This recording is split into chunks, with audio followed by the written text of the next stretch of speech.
Welcome to Crosstalk Solutions. My name's Chris, and today we're going to be unboxing and configuring the Yealink T48G IP telephone, or as Yealink says, ultra elegant gigabit IP phone. So pay attention, executives. This is the phone that you're going to want. So let's take a look and see what's in the box.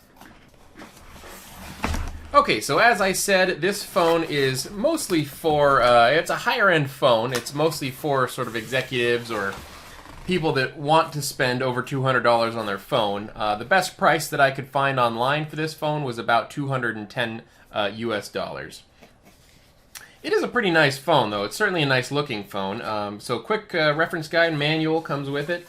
Here's the phone itself. Let's put this aside for a moment. See what else is in here. So we've got a cord for the handset. We've got a Ethernet cable. We've got the base, or the back for the phone. The stand, I guess you could say. Then on the other side of the box here, we've got the handset. Now keep in mind that this phone, by default, does not come with a power adapter. So if you need to plug it in, or if you don't have power over Ethernet, you're going to want to purchase a power adapter separately, which actually drives up the price of the phone even more. All right, get rid of that. Okay, so handset, base, cord. Let's take a look at the phone itself. So here we go. The big unveiling. All right, so here we can see the phone itself. Ooh, nice plastic piece. Ooh, I love doing that. Okay, get rid of that. And yeah, so one thing that you'll notice different about this phone right away is there's no line buttons down the side. That's because this phone has a 7-inch touchscreen display. That's a really, really nice feature. If you're into touchscreen stuff, you know, if you like tactile buttons, this is probably not the phone that you want. Now, this is a 800 by 480 color display. This has dual port gigabit. So you've got in from the network right here, and then you've got out to your PC. On the back, you've also got an EXT port. This is for if you want to connect up, you know, like an EXP40, like one of the sidecars. You plug it in right there. You've got power, DC power can go in there. Then you've got your headset and your handset. So let's get this handset plugged in. Make sure I don't break the screen, setting it down. I don't think this phone is that fragile, but this is for a customer of mine and not for me personally, so I definitely don't want to break it. Okay, so we're going to plug in the handset cord. It doesn't matter the brand of phone, running cables through the channel is always a pain in the butt. Okay, so here we go. And handset. Like all Yealink phones, and certainly like most IP phones, you've got a little selector here. You can pull out this little knobule thing, and you can flip it upside down to give a little notch that pops up so that the handset can rest, and so that this can be wall mounted. Let's see, there we go. Okay. In my case though, I'm just going to leave it alone. Okay, and the base goes in the back like so. Push it in, slide it over. Notice that this also has a USB port on the back. The USB port, from what I understand, it allows you to put a USB cable with a Bluetooth dongle on the end of it. And then this phone will support Bluetooth. And I'm sure there's, you know, specific Bluetooth dongles that work with this phone. I've actually never set it up that way, so I don't know for sure. Now, on the front, we've got standard stuff. Here's your keypad. Then we've got the sort of directional buttons and the menu buttons. Here's your volume knob, your volume slider. Speakerphone. Then you've got your headset button, your mute button, your voicemail button or message button, hold, redial, and transfer, and then speakerphone. So lots of buttons that they give you right on the front of the phone, which is really nice. And then when this pops up, I believe you get 6 soft key buttons, you know, that you can press on the screen down each side of the phone. So let's go ahead and get this thing plugged in. A couple other things about this phone is that it does use 802.3 AF compliant PoE. So you're going to want to get a 48 volt power over Ethernet adapter to plug this sucker in. And yeah, that's about it. Let's get it plugged in and turned on. All right, plug that into the internet port. It should start lighting up. There we go. The phone is now getting power. One thing about this phone, I don't know how easy that is to see or not, but one thing about this phone is that it takes a pretty long time to reboot, because I'm guessing it's the the web GUI or the GUI interface of the big display. It just takes a long time to reboot. So I'm used to the other Yealink phones like the T48G, which have a very quick reboot cycle. This one tends to take quite a significant amount of time. Okay, so the phone's booted up, and we can see the default display. What we have across the bottom, some icons. History, back. Directory, back. Do not disturb, on and off. When you hit do not disturb, a little icon pops up here at the top of the screen that you can see. Turn that off, and then you've got your menu key. And your menu key is going to have all the sort of standard Yealink menu items there. Okay, so let's get this phone set up with FreePBX. And I've already created an extension for it. So I'm going to log into the GUI of the Yealink itself. To do that, or to find the IP address of the phone, you just want to press the OK button. So if you press this OK button right in the center of the circle with the directional arrows, the IP address pops right up on the phone.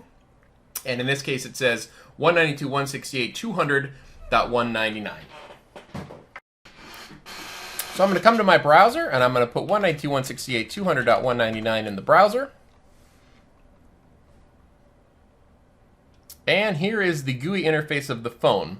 By default, the password, the login credentials are admin and admin. Okay, and here we have our internal interface. So the first thing we want to do is get it hooked up to the FreePBX. So we're going to come over here to Account. And there's three things that we need to know to hook up any SIP phone to a SIP server, and that's the IP or FQDN of the SIP server, the FreePBX in this case, the SIP username, and the SIP password. So under Account 1, we're going to say line active enabled. We'll just call it line 1.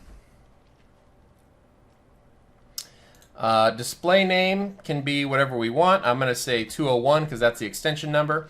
Register name 201, username 201. Password is this big long string right here in FreePBX. Extension details, we're going to copy that and we're going to paste that right into here. SIP server host is 192.168.200.5.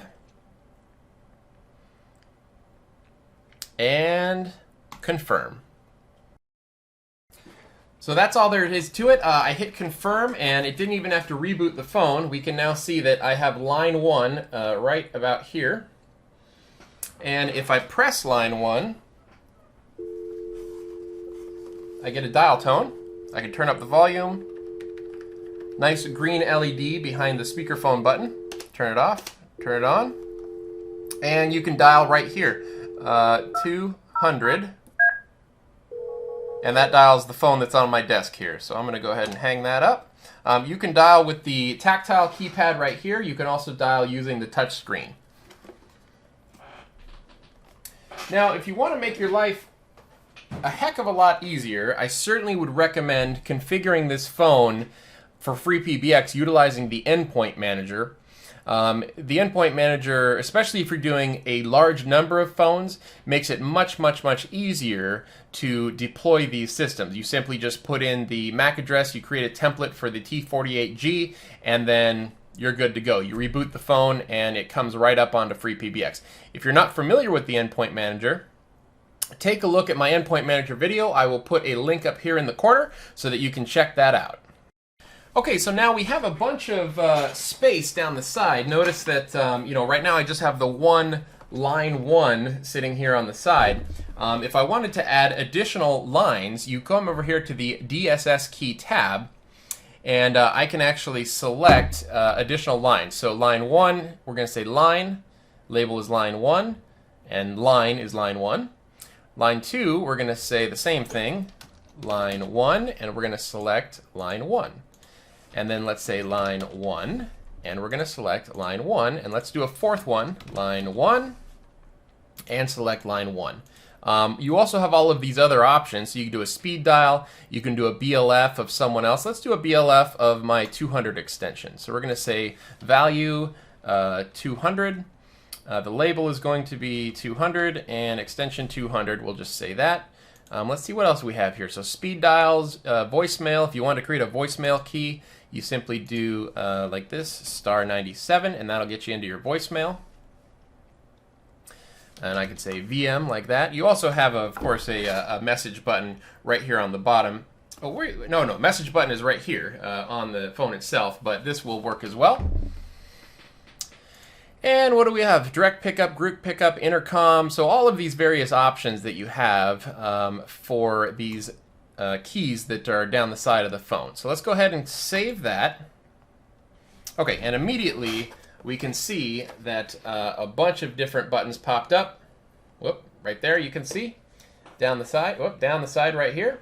So I've now got 4 line keys. I can select any one of them and make a call. And then I've got a BLF for extension 200, which I think also acts as a speed dial. Let's try it.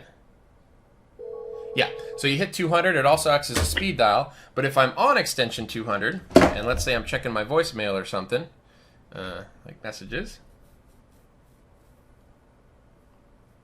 Oh, message center, connect. Okay, so we can see that the status for extension 200 is now set to talking. So there's that BLF key. You could also potentially use the BLF keys to emulate your parking lot and your parking extensions so that you know where a call is parked, and then you can just hit the sort of, I mean, I guess this isn't a soft key. I guess it's a touch key. I don't know what you'd call it when it's actually a screen. I guess it's a soft key. You can hit the soft key for the parking lot extension where someone's parked and then pick up that call. All of this stuff, by the way, setting these keys and doing the parking or the BLF, all of this is much, much, much easier to do when you're utilizing the FreePBX Endpoint Manager, as I said earlier. Okay, so that's a look at the Yealink T48G. What are my overall impressions of this phone?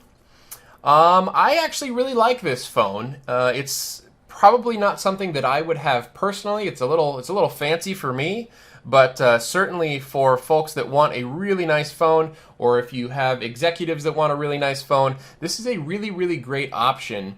And it's you know, at about $210. It's a little pricey, especially for the Yealink line of phones, but really that's not too bad. I mean, when you talk about these types of phones with these displays, $210 is actually pretty good. Some of these types of phones can get up to like $300, $400, and that's just way too much to be spending on a phone, unless the goal is to just try to outspend other executives on the type of phone that you have. But so this is a really good, cost-effective executive type phone.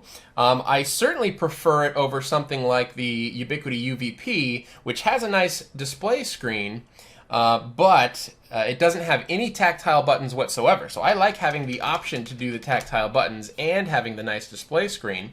And the UVP does not integrate with FreePBX very well.